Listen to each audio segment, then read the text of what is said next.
Hey there YouTube! Yeah, I know it's been absolutely ages since I did a Transformers review. Was it?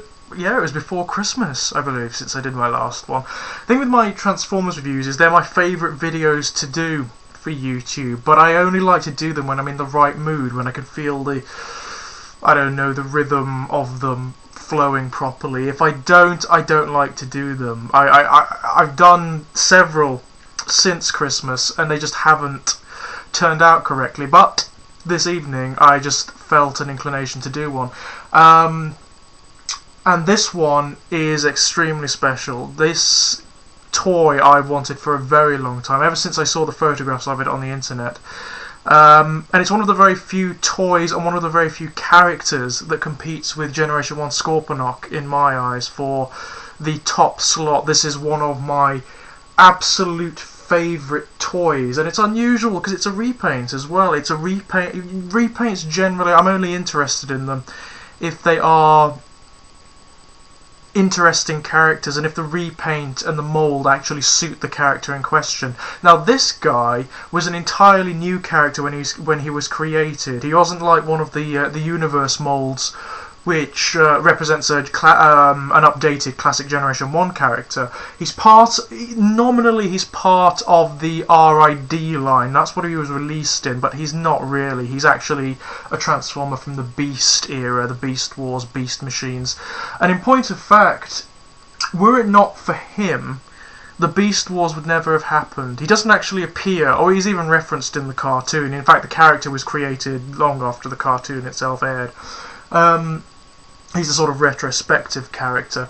But he is the one who initiated the theft of the Golden Disc. He's the mastermind, in fact, behind the whole operation. He runs a criminal empire on Cybertron, in Cybertronian culture, in Cybertronian society.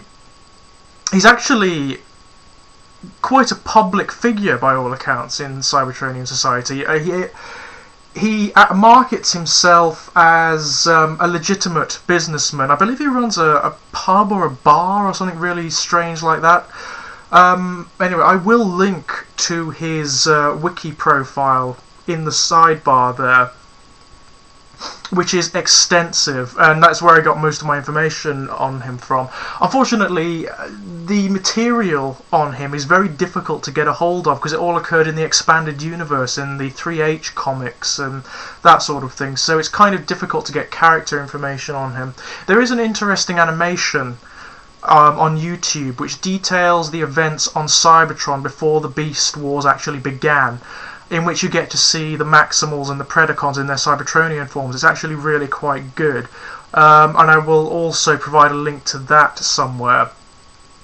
Yes, but this guy masterminded the whole operation. He is a criminal genius, and he seems to be a villain based on certain classic archetypes. He's a Machiavellian, Professor Moriarty, Bond villain style character, slightly larger than life, slightly theatrical, and he is the mentor of Beast Wars Megatron.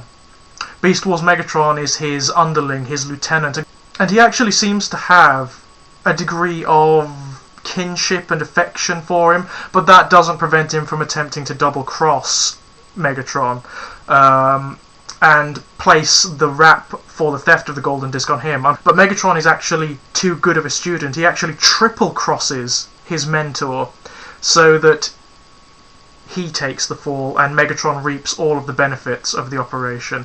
I am, of course, referring to this beautiful piece of work.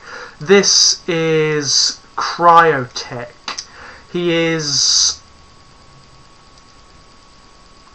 such an interesting character, considering that he never actually appeared in much of the fiction at all, and certainly not in the cartoon. He's taken, very much like the Tripredacus Council and the Magnaboss Maximal Elders, he's taken a core place in the mythology, and I always find that very interesting.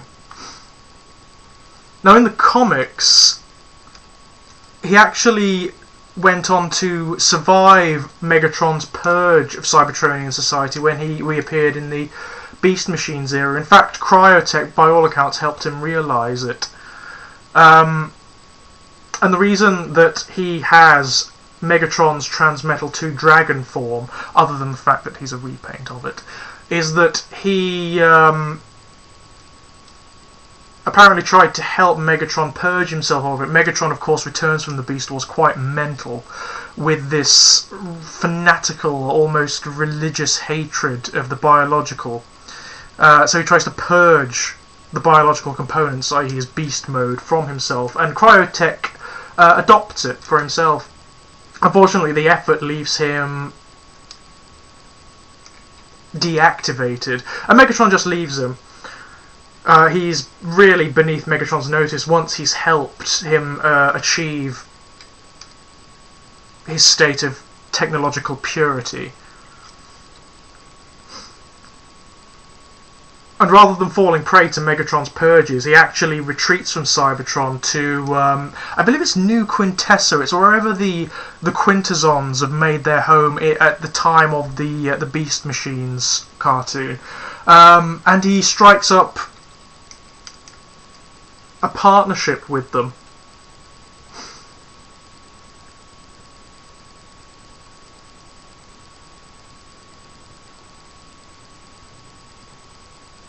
And whilst the Beast Machines are occurring, he actually embarks on quite a megalomaniacal mission to become something almost godlike. His ambition, Megatron has adopted much of Cryotek's character, including his ambition. Cryotek doesn't just want temporal power, he actually wants to become godlike. There's a point in the comics, I've never read the comics, as I said, my information comes from the TFwiki. There's a point in the comics where he absorbs a thing called the Divine Light, which is supposed to be something to do with Primus. It carries something of Primus's essence in the same way that the Matrix does. And as a result, he becomes basically a demigod. And it's only due to the efforts of a band of Maximals and Autobots and various characters from around the Transformers multiverse that he's actually sealed away in... he's not destroyed. I think at that point Cryotek is basically immortal. He's approaching godlike levels of power. He's sealed away in a sort of oblivion state, a negative universe where he's condemned to fight with a character called, I believe it's Sentinel Maximus, who is a combined form of Ape Link and Primal Prime. Sort of an ultimate prime, if you like. He's a combination of the essences of various primes from throughout the TF multiverse. And that's his ultimate fate. That's the last we see of him. He's sealed away, fighting an endless battle in a state of demigodhood.